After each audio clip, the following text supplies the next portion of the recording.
최근 축구계에서 가장 뜨거운 화제는 단연 손흥민 선수입니다.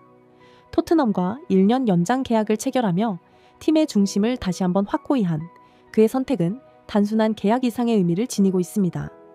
추락하던 토트넘이 손흥민과의 계약 발표 직후 놀라운 변화를 보이며 반전을 이뤄내고 있기 때문입니다. 토트넘은 이번 시즌 프리미어리그 중위권으로 떨어지며 팬들에게 큰 실망감을 안겼습니다. 손흥민이라는 세계적인 선수를 보유하고 있음에도 불구하고 팀은 부진을 거듭했고, 이는 감독의 전술 실패, 핵심 선수들의 부상, 그리고 팀 내 불안정한 분위기 등이 복합적으로 작용한 결과였습니다. 그 와중에 겨울 이적 시장이 열리며 손흥민의 바르셀로나 이적 적설이 대두됐고, 그의 10년 토트넘 생활이 마침표를 찍을 것이라는 추측이 기정사실화되는 듯 했습니다.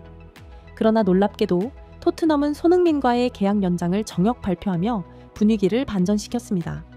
손흥민의 남은 팀 잔류 의지는 팬들에게 큰 안도감을, 구단 내부에는 새로운 희망의 불씨를 심어주었습니다. 특히 감독 포스테코글루는 계약 발표 이후 밝아진 표정으로 그의 결정을 환영했습니다. 손흥민의 잔류는 단순히 전력 보강 이상의 의미를 갖습니다. 그는 토트넘의 상징이자 팀의 정신적 지주로서 팀원들의 동요를 맡고 흔들리던 팀을 하나로 묶는 중심축 역할을 하고 있습니다. 그럼에도 불구하고 해외 팬들의 반응은 엇갈렸습니다. 일부 팬들은 손흥민은 더 큰 무대에서 뛰어야 한다며 그의 선택을 비판하기도 했습니다. 레비 회장은 손흥민의 헌신을 이용한다는 혹평부터 토트넘에서 은퇴하는 건 불행이라는 목소리까지 손흥민의 결정이 납득되지 않는다는 의견도 많았습니다. 하지만 손흥민은 이에 흔들리지 않았습니다. 그는 반등의 시간은 지금부터 시작이라며 오히려 각오를 다지는 모습을 보여줬습니다.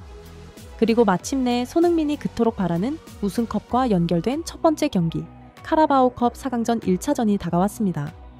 카라바오컵은 그동안 빅클럽들의 전유물로 여겨져 왔습니다. 맨시티가 최다 우승을 기록했으며 리버풀과 맨유가 그 뒤를 이었습니다. 아스날과 첼시도 최근 들어 이 대회와 거리가 멀어졌습니다. 그렇기에 손흥민이 속한 토트넘에게 이 대회 우승은 더욱 특별한 의미를 지니고 있습니다. 손흥민 개인적으로도 이 대회는 각별합니다. 그는 한 차례 이 대회 결승 무대를 밟았지만 맨시티에 가로막혀 우승컵을 들어 올리진 못했습니다. 이후 토트넘은 이 대회 결승 근처에도 가지 못하며 팬들의 기대를 저버렸습니다. 하지만 손흥민은 다릅니다. 그는 끝까지 희망을 놓지 않았고 이번 경기를 자신의 팀을 다시 일으켜 세울 중요한 기회로 보고 있었습니다. 경기 전 손흥민은 선수들을 둥글게 모아 강렬한 눈빛으로 말을 건넸습니다. 그는 단순히 경기를 이기자는 것을 넘어 팀으로서 하나가 되어야 한다는 메시지를 전했습니다. 선수들의 표정에서도 손흥민에 대한 깊은 신뢰와 존경이 느껴졌습니다. 이런 모습은 단순히 한 팀의 주장 역할을 넘어 축구를 사랑하는 전 세계 팬들에게 큰 감동을 주었습니다. 토트넘은 경기 준비 과정에서 체코 출신 골키퍼 킨스키를 급히 영입하며 변화를 시도했지만 이는 팀 전체에 큰 영향을 줄 정도는 아니었습니다. 현지 중계진조차 이번 경기에 대해 회의적인 반응을 보였습니다. 다윗과 골리앗의 싸움이라는 말처럼 리버풀은 현재 유럽 최고의 팀으로 불리고 있었고 토트넘은 불안정한 전력을 가진 팀으로 평가받고 있었습니다. 특히 포스테코글루 감독의 결정은 논란의 중심이 되었습니다. 체코의 노이어로 불리는 21살 골키퍼 킨스키가 합류한 지 단 4일 만에 선발로 투입된 데다 18살의 베리발이 중요한 공격형 미드필더 자리에서 선발로 출전하게 된 것이었습니다. 중계진은 리버풀의 막강한 화력을 언급하며 토트넘의 수비가 견딜 수 있을지 의구심을 제기했습니다. 이 경기에서 토트넘이 선제골을 넣더라도 안심할 수는 없을 것입니다. 실점을 최소화하는 것이 우선이죠. 하지만 이 모든 부정적인 전망에도 불구하고 손흥민은 경기 내내 냉철한 모습으로 동료들을 이끌며 팀의 분위기를 안정시켰습니다. 전반전에서 양 팀은 팽팽한 접전을 이어갔습니다. 손흥민은 적은 기회 속에서도 박스 안으로 날카롭게 침투하며 팀의 득점 찬스를 만들어냈고 코너킥에서도 예리함을 보여줬습니다. 그러나 벤탄쿠르가 부상으로 교체되면서 토트넘의 계획에 차질이 생겼고 이로 인해 공격의 흐름이 다소 답답하게 전개되었습니다. 그럼에도 토트넘은 전반전에 실점을 허용하지 않으며 예상 밖의 선전을 펼쳤습니다. 중계진도 토트넘이 생각보다 안정적인 경기를 보여주고 있습니다. 벤탄쿠르의 이탈은 아쉽지만 수비와 미드필더들의 집중력이 돋보입니다. 라며 토트넘의 투지를 인정하기 시작했습니다. 그리고 후반 85분 기적 같은 순간이 찾아왔습니다. 베리발이 결정적인 한 방을 터뜨리며 토트넘이 리버풀을 1대 0으로 제압한 것입니다. 이 한 골은 단순한 득점 이상이었습니다. 베리발과 손흥민의 관계가 알려지며 팬들은 더 큰 감동을 받았습니다. 베리발은 경기 후 인터뷰에서 손흥민에 대해 깊은 존경을 표하며 그가 자신의 발전에 결정적인 역할을 했다고 말했습니다. 손흥민은 프리미어리그 최고의 선수 중 한 명일 뿐 아니라 정말 친절하고 따뜻한 사람입니다. 제가 팀에 합류했을 때 직접 문자를 보내 환영해 주었고 항상 저에게 조언을 아끼지 않았습니다. 그는 트레이닝 때마다 손흥민과 함께하며 경기력뿐 아니라 리더십과 프로 정신을 배웠다고 밝혔습니다. 베리발은 이번 골을 통해 리그컵 최연소 득점자로 이름을 올리며 토트넘의 미래를 밝게 비추는 유망주로 자리 잡았습니다. 경기 내내 손흥민은 주장으로서의 역할을 완벽히 수행했습니다.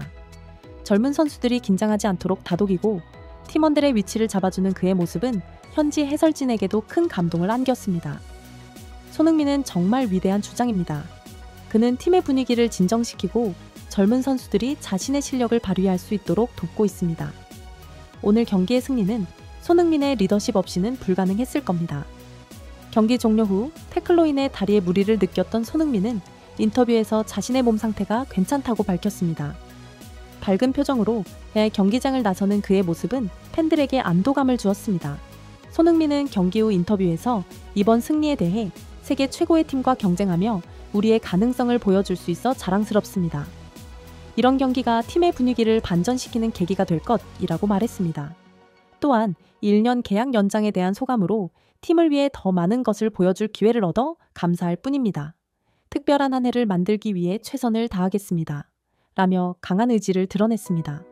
팬들의 다양한 의견에도 손흥민은 오직 팀의 승리와 자신의 목표인 우승 트로피에 집중하고 있습니다. 그의 이런 태도는 단순한 헌신이 아니라 한국인의 끈기와 열정, 그리고 세계적인 리더로서의 면모를 보여주는 것입니다. 오늘의 경기는 단순히 승리 이상의 의미를 가진 순간이었습니다. 토트넘은 약체로 평가받는 상황에서도 손흥민 선수의 리더십과 팀의 결집된 노력으로 유럽 최강팀 중 하나인 리버풀을 상대로 값진 승리를 거두었습니다. 특히 손흥민 선수의 경기 내내 보여준 리더십과 노련한 경기 운영은 토트넘을 단단히 묶는 접착제와 같았습니다. 손흥민은 득점하지 못했지만 그의 존재감은 모든 순간에서 느껴졌습니다. 젊은 선수들을 다독이고 팀의 긴장을 풀며 중심을 잡아주는 모습은 단순한 주장 역할을 넘어 경기를 승리로 이끄는 핵심 요소였습니다. 그의 리더십 아래 18살의 베리발은 결정적인 골을 기록하며 토트넘의 미래를 환하게 밝혔고 팀 전체가 하나가 되는 모습을 보여주었습니다. 이날의 승리는 단순히 4강 진출의 초석을 다진 것만이 아니라 침체된 팀 분위기를 반전시키는 중요한 순간이었습니다. 손흥민 선수의 헌신은 또다시 증명되었습니다. 그가 주장으로서 팀을 이끌며 보여준 모습은 우리에게도 많은 감동과 영감을 주었습니다. 이제 남은 것은 손흥민이 이끄는 토트넘이 마지막까지 우승을 향해 나아가는 모습입니다. 한국의 자랑스러운 아이콘, 손흥민이 토트넘에서 꿈꿔온 우승 트로피를 들어 올리길 응원하며 오늘의 영상을 마칩니다. 시청해주셔서 감사합니다. 구독과 좋아요, 알림 설정 부탁드립니다. 감사합니다.